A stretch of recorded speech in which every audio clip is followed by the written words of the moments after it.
Halo, selamat datang di Kabar Bisnis. Seperti biasa di Kabar Bisnis ini kita punya informasi-informasi menarik di dunia bisnis. Dan ini infonya cukup lumayan panas. Ya, karena ada sedikit-sedikit kritik terhadap pemerintah gitu ya. Tapi sebelum itu, kita pengen memperkenalkan channel ini buat mereka yang belum tahu nih. Ya, jadi channel Kebun Desain ini adalah bagian dari studio desain grafis Kebun Desain. Oke. Apa sih studio desain grafis Kebun Desain? Jadi, kami adalah jasa digital agency untuk branding. Oke.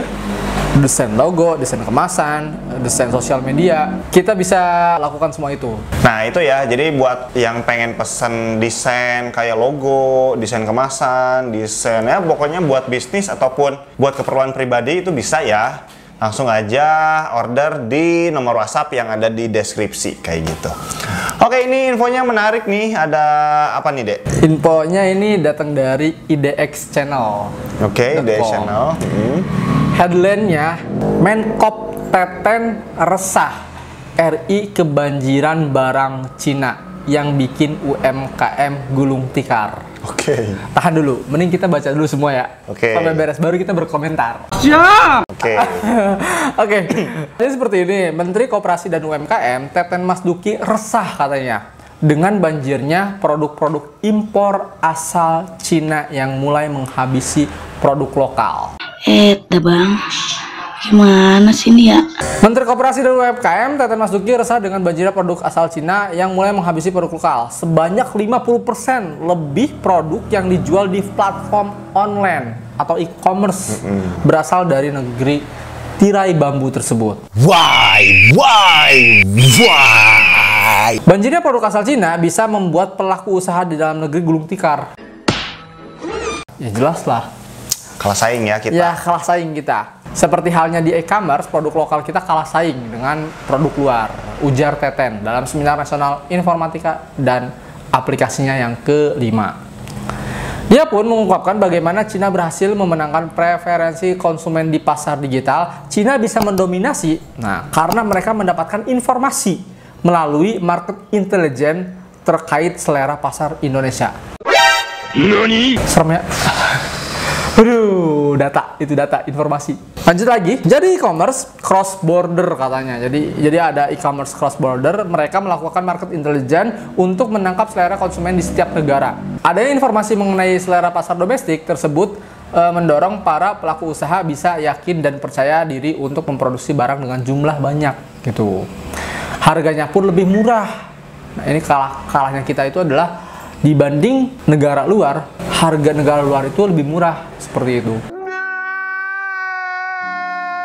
Sehingga produk-produk dari China dipastikan laku karena informasi yang sangat akurat tentang selera pembeli. Udah mah harganya murah dan mereka punya data terkait selera konsumen atau selera pasar yang ada di Indonesia. Dengan market intelligence, infonya diberikan kepada pelaku usaha UMKM yang sesuai permintaan market. Ya UMKM, tapi UMKM yang di luar. UMKM negara sana ya. Iya, yang gitu pasti bisa laku karena pengiriman barangnya itu bisa sekaligus gitu. Borongan sehingga murah biaya logistiknya. Hal ini berbeda dengan yang terjadi oleh pelaku yang usaha di Indonesia.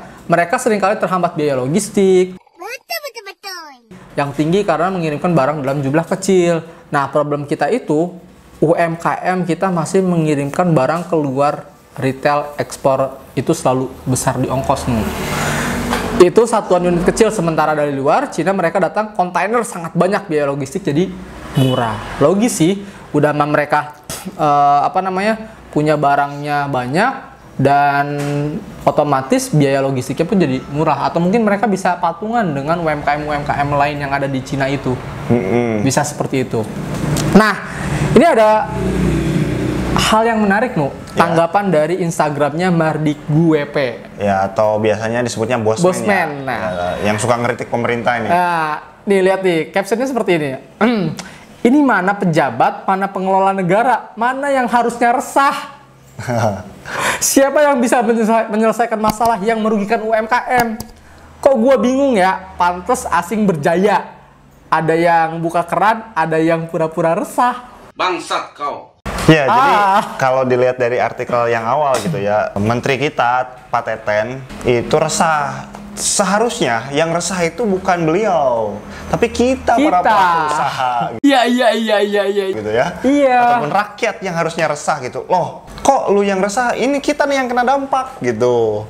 Betul sekali. Sebenarnya Pak Teten ya, jawabannya itu sudah ada di artikel ini sendiri. Jadi kan tadi si marketplace yang ada di Cina itu mereka melakukan strategi dengan data intelijen, ya nggak sih? Ya. Kenapa kita tidak melakukan hal yang sama gitu? Why? Terus kalau misal masalah biaya logistik, oke, kadang kan UMKM itu nggak mungkin lah bisa langsung jualan banyak ke luar negeri, ya nggak? Mungkin bisa disortir, Pak. Berapa UMKM sih yang jualan ke luar negeri, kemudian dijadikan satu, dan dikirimkan barangnya berbarengan, otomatis jadi murah kan? Good job. Iya, kayak gitu. Ya, sebenarnya sih kita tuh kayak punya solusi sederhana, cuman itu tuh gimana sih? Apakah seribet apa sih sebetulnya gitu? Nah, kita nggak ngerti deh kalau masalah itu. Apakah seribetnya itu administrasi? Kan biasanya tau lah di kita itu. Ya, intinya itulah. Kata Pak Jokowi juga kan kita harus pangkas administrasi karena memang salah satu problem di Indonesia adalah ribetnya administrasi deh. Betul, seperti itu. Kayak gitu kan. Nah, apakah di administrasi atau di apa gitu? Please lah, tolong ini diatasin gitu. Jadi gini deh, ada poin-poin besarnya yang kita bisa tangkap ya. Pertama itu tadi keresahan Pak Teten.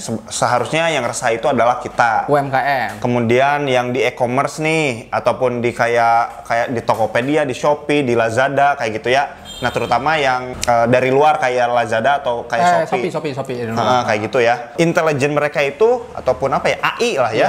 Kecerdasan buatan mereka itu memberikan informasi ke UMKM yang di sana. Betul. Buat jualan ke kita, ke Indonesia. Saya kira UMKM yang ada di Indonesia.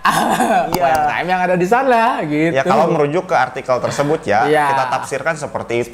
Kita tafsirkan seperti itu. Makanya mereka bisa lebih jualan, menguasai pasar di Indonesia 50% kan ya, tadi katanya. Yang ketiga ini adalah logistik. Nah, gitu. Tolonglah ini di logistik dibantulah. Dibantu gitu, cara ekspor kita tuh tolong digenjot gitu. Banyak kok produk kita yang keluar. Nah, mungkin kalau misal memang kalau kita jualannya satu UMKM ekspor keluar, otomatis biaya akan mahal kan. Ya udah, kita bareng-bareng yuk gitu. Terus diakomodir oleh pemerintah. Gitu. Sok UMKM yang suka ekspor, didata gitu kan. Betul, didata. Setelah didata kita kirimkan berbarengan. Kayak gitu. Itu kan jadi lebih murah. Iya. Atau mungkin BUMN sendiri atau misalnya pemerintah sendiri bikin e-commerce. Ngomong-ngomong sih denger-denger itu ada ya, cuman ada sih. Cuman kita bahas di lain kali ya. Ya, kita bahas lah untuk e-commerce ini. Kita bahas ya terkait e-commerce ini. Ya, kalau bisa sih ada e-commerce, salah satu e-commerce yang dari pemerintah open juga di luar. Ya, biar kayak Shopee gitu ya. mengglobal gitu atau go internasional lah seperti itu. Jadi sering kan banyak tuh ekonom kita yang mengkritik BUMN itu.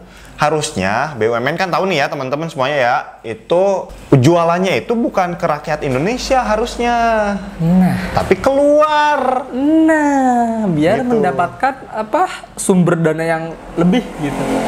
Seharusnya lebih banyak ya, bukan berarti nggak boleh jualan ke rakyat kayak gitu, cuman harusnya porsinya lebih banyak keluar. BUMN itu mengekspansi kayak gitu, jualannya keluar negeri sehingga kita dapat income negara itu kayak gitu. Betul sekali. Nah, jadi ngebantu juga kalau ada e-commerce buatan dari BUMN atau dari pemerintah yang itu nanti pasarnya global buat ke semuanya kayak gitu. Internasional lah, bisa ke negara lain gitu. Iya, kayak minimal gitu. ASEAN Tenggara lah ya. Nice. Kayak gitu. Udah, intinya seperti itu ya. Mudah-mudahan UMKM kita go internasional ya. Dan ada solusi dari pemerintah terkait permasalahan barang dari luar yang banyak ini. Betul. Oke, buat teman-teman yang kalau suka video ini silahkan di like, di komen, juga di subscribe. Ya, jangan lupa di share biar yang lain lebih tahu manfaat dari video ini. Iya, betul. Oke, thank you. Sampai jumpa di vlog kita selanjutnya. Bye-bye.